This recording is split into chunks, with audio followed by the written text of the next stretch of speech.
বিসমিল্লাহির রহমানির রহিম। কাশীপুর মোহাম্মদ উচ্চ বিদ্যালয়ের পক্ষ থেকে আজকের অনলাইন ক্লাসে স্বাগত জানাচ্ছি। আমি মোহাম্মদ জহিরুদ্দিন, সিনিয়র শিক্ষক গণিত। তোমাদেরকে আমি আজকে অষ্টম শ্রেণীর বিজ্ঞান বিষয়ে একটি ক্লাস নেব। আমার অধ্যায়ের নাম পরমাণু গঠন। আমি আজকে যে বিষয়গুলো নিয়ে তোমাদেরকে আলোচনা করব সেই বিষয়গুলো হচ্ছে পরমাণু কি, পারমাণবিক সংখ্যা, ভর সংখ্যা, আইসোটোপ, প্রোটন সংখ্যা, নিউট্রন সংখ্যা ও ইলেকট্রন সংখ্যা নির্ণয় কিভাবে তুমি বাইর করবা সেটা দেখাবো। প্রথমে আমি পরমাণু সম্পর্কে আলোচনা করি। আমরা জানি পদার্থ মানেই কোন ক্ষুদ্র ক্ষুদ্র কণা দ্বারা গঠিত। এই ক্ষুদ্র ক্ষুদ্র কণা সাধারণত দুই প্রকার, একটা হচ্ছে অণু আর একটা পরমাণু। আমরা জানি মৌলিক পদার্থের ক্ষুদ্রতম কণাকে পরমাণু বলা হয়। এই পরমাণুকে ভাগ করলে ইলেকট্রন, প্রোটন ও নিউট্রন পাওয়া যায়। আর এই ইলেকট্রন, প্রোটন ও নিউট্রন গুলো একটা নির্দিষ্ট বিন্দুকে কেন্দ্র করে নির্দিষ্ট বিন্দুতে আবদ্ধ থাকে। ইলেকট্রন, প্রোটন আর নিউট্রন গুলো যে বিন্দুতে আবদ্ধ থাকে সেই বিন্দুকে বলে নিউক্লিয়াস। দেখো, আমরা যদি একটা বৃত্তকে কল্পনা করি, বৃত্তের একটা কেন্দ্র থাকে, ঠিক পরমাণুরও একটা নির্দিষ্ট কেন্দ্র থাকে, যে কেন্দ্রটাকে বলে নিউক্লিয়াস। আর এই নিউক্লিয়াসে প্রোটন, আমরা যদি প্রোটনকে পি দ্বারা প্রকাশ করি আর নিউট্রন এন দ্বারা প্রকাশ করি, এই দুটো জিনিস কেন্দ্রে আবদ্ধ থাকে। আর ইলেকট্রন গুলো পরমাণুর বাইরে বিভিন্ন কক্ষপথে চলমান থাকে, ঘূর্ণায়মান থাকে। এই কেন্দ্রের বাইরে ইলেকট্রন গুলো কেন্দ্রের বাইরে ঘূর্ণায়মান অবস্থা থাকে এবং প্রোটন গুলো আর নিউট্রন গুলো কেন্দ্রে আবদ্ধ থাকে, কিন্তু এর মধ্যবর্তী অনেক জায়গা কিন্তু ফাঁকা। এই ফাঁকা জায়গার কারণে কিন্তু ইলেকট্রনের যে ভরটা সেটা প্রোটনের তুলনায় খুবই নগণ্য। এই কারণে পরমাণুর অধিকাংশ ভরটা কোথায় কেন্দ্রীভূত থাকে? কেন্দ্রে কেন্দ্রীভূত থাকে। তাহলে আমরা কি জানলাম? পরমাণু মৌলিক পদার্থের ক্ষুদ্রতম কণা, যাকে ভাঙলে প্রোটন, নিউট্রন ও ইলেকট্রন পাওয়া যায়। এরপরে দেখো পরমাণুর আধানের হিসাব আসো। পরমাণুর মৌলিক কণিকাগুলোর মধ্যে প্রোটনের আধান ধনাত্মক মানে প্লাস, নিউট্রনের কোনো আধান নেই, শূন্য, আর ইলেকট্রনের আধান মাইনাস। তাহলে আমরা পরমাণুর আধান সম্পর্কে, মৌলিক কণিকাগুলোর আধান সম্পর্কে জানলাম। তিনটা আধান তিন রকম, প্রোটনের প্লাস, নিউট্রনের কোনো আধান নেই, আর ইলেকট্রনের আধান ঋণাত্মক। এরপরে আসো পারমাণবিক সংখ্যা। পারমাণবিক সংখ্যাটা কি? কোন মৌলে প্রোটন সংখ্যা হচ্ছে ওই মৌলের পারমাণবিক সংখ্যা। যেমন ধরো অক্সিজেনের প্রোটন সংখ্যা 8, তাহলে অক্সিজেনের পারমাণবিক সংখ্যা 8। এখন কেউ যদি তোমাকে প্রশ্ন করে অক্সিজেনের পারমাণবিক সংখ্যা 8 বলতে তুমি কি বুঝো, তখন তোমার উত্তরটা হবে অক্সিজেনের পারমাণবিক সংখ্যা 8 মানে অক্সিজেনের একটি পরমাণুতে 8টি প্রোটন থাকে।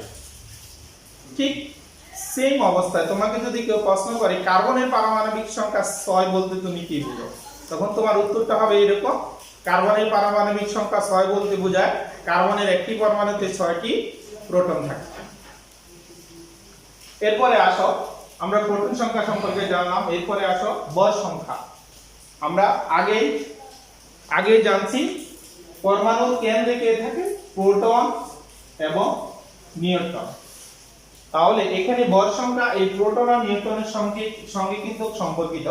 কোন মৌলে প্রোটন ও নিউট্রন সংখ্যার যোগফল ওই মৌলের ভর সংখ্যা বলে। কোন মৌলের প্রোটন ও নিউট্রন সংখ্যার যোগফলকে ওই মৌলের ভর সংখ্যা বলে। যেমন অক্সিজেনের ভর সংখ্যা যদি আমি বলি 16 সাপোজ, তাইলে অক্সিজেনের একটি পরমাণুতে প্রোটন থাকে আমরা জানি 8টা, তাইলে আর বাকি 16 থেকে 8 বাদ দিলে আর 8 থাকে, এই 8টা হচ্ছে নিউটন। আবার কার্বনের যদি আমি বড় সংখ্যা বলি 12, তাহলে আর প্রোটন সংখ্যা যদি আমি বলি 6, তাহলে কার্বনে আর 12 থেকে 6 যদি বাদ দিয়ে, এই 6 হচ্ছে নিউটন সংখ্যা। ঠিক সেই আরো অনেকগুলো পরমাণু তুমি বড় সংখ্যা থেকে প্রোটন আর প্রোটন সংখ্যা দেওয়া থাকলে নিউটন সংখ্যা তুমি বের করতে পারবে। এরপরে আসো প্রোটন সংখ্যা, নিউটন সংখ্যা এবং ইলেকট্রন সংখ্যা তুমি কিভাবে নির্ণয় করবে। দেখো আমি তোমাদেরকে একটা অঙ্কর কথা বলতেছি এখানে।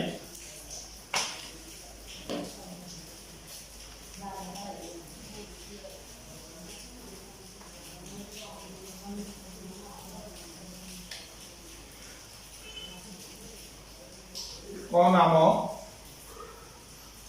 একটি পরমাণুর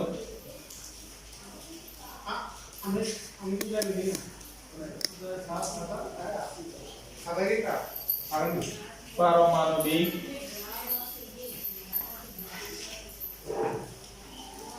সংখ্যা 17 এবং এর বর সংখ্যা 35।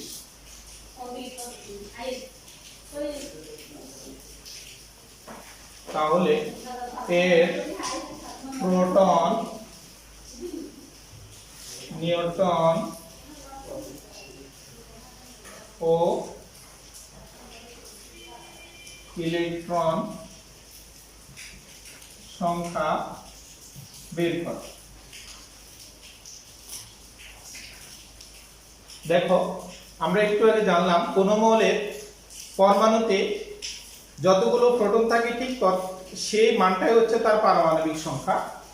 তাহলে আমাকে এখানে এই অঙ্কটা বের করতে বলছে ক নামক একটি পরমাণুর পারমাণবিক সংখ্যা 17। তাহলে আমরা জানি কি পারমাণবিক সংখ্যাটা হচ্ছে তার কি সংখ্যা, প্রোটন সংখ্যা। তাহলে আমি এখানে লিখতে পারি সমাধানে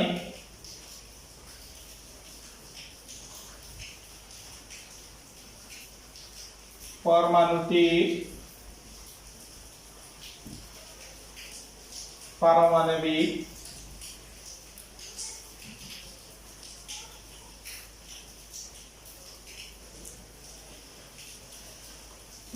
সংখ্যা সমান প্রোটন সংখ্যা। তাহলে সুতরাং প্রোটন সংখ্যা সমান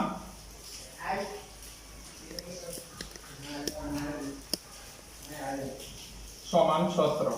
যেহেতু পারমাণবিক সংখ্যা 17 তাহলে প্রোটন সংখ্যা 17। এরপরে আমরা একটু আগে আরেকটা জিনিস জানলাম, বর সংখ্যা হচ্ছে কি, বর সংখ্যা সমান প্রোটন সংখ্যা যোগ নিউটন সংখ্যা। তাহলে যেহেতু আমি প্রোটন সংখ্যা আগে জানি, তাহলে আমার নিউটন সংখ্যা হবে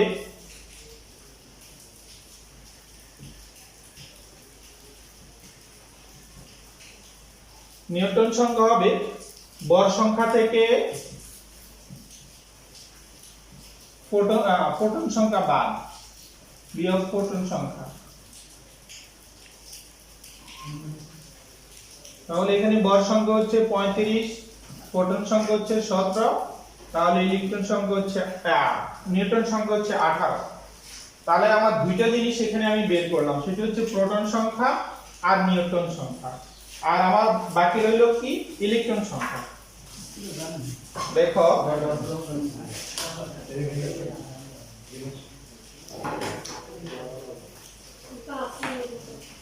কোন মৌলে যতগুলো ইলেকট্রন প্রোটন থাকে ঠিক ততগুলো ইলেকট্রন থাকে, যতগুলো প্রোটন থাকে ঠিক ততগুলো কি থাকে, ইলেকট্রন।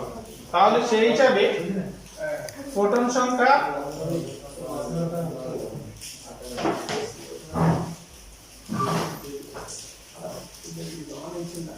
ইলেকট্রন সংখ্যা সমান প্রোটন সংখ্যা।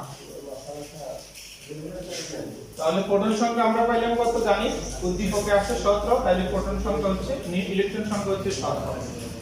তাহলে আজকে আমরা এখানে যে জিনিসগুলো জানলাম, প্রথম হচ্ছে কি পরমাণু সম্পর্কে আমরা ধারণা লাভ করলাম, দ্বিতীয়তে পরমাণুর পারমাণবিক সংখ্যাটা কি সেটা জানলাম, ভর সংখ্যা কি তা জানলাম, ভর সংখ্যা আর আইসোটোপ তার সম্পর্কে আমি এখনো তোমাদেরকে আলোচনা করি না, বাকিগুলো করছি। দেখো আইসোটোপটা হচ্ছে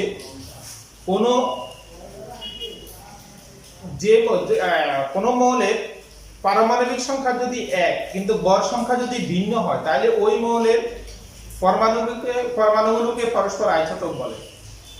যেমন দেখো অক্সিজেনের দুইটা আইসোটোপ আছে, একটা হচ্ছে একটা অক্সিজেনের যদি আমি অক্সিজেনকে ও দ্বারা প্রকাশ করি, একটা ভর সংখ্যা 16, পারমাণবিক সংখ্যা 8, আরেকটা অক্সিজেনের ভর সংখ্যা 18, পারমাণবিক সংখ্যা 8। আমরা জানি তো পারমাণবিক সংখ্যা 8, প্রোটন সংখ্যা 1। দেখো দুটোটা প্রোটন সংখ্যা 8 কিন্তু এটার ভর সংখ্যা 16, এটার ভর সংখ্যা হচ্ছে 18, কিন্তু দুটোটাই অক্সিজেনের মৌল, কিন্তু ভর সংখ্যা ভিন্ন হওয়ার কারণে এই দুইটা পরস্পর হচ্ছে আইসোটোপ। এরপরে আমরা প্রোটন সংখ্যা নিউট্রন সংখ্যা বের করা শিখলাম। তোমরা এর অনুরূপ তোমাদের বইতে আরো অঙ্ক আছে, তোমরা সেগুলো করার চেষ্টা করবা।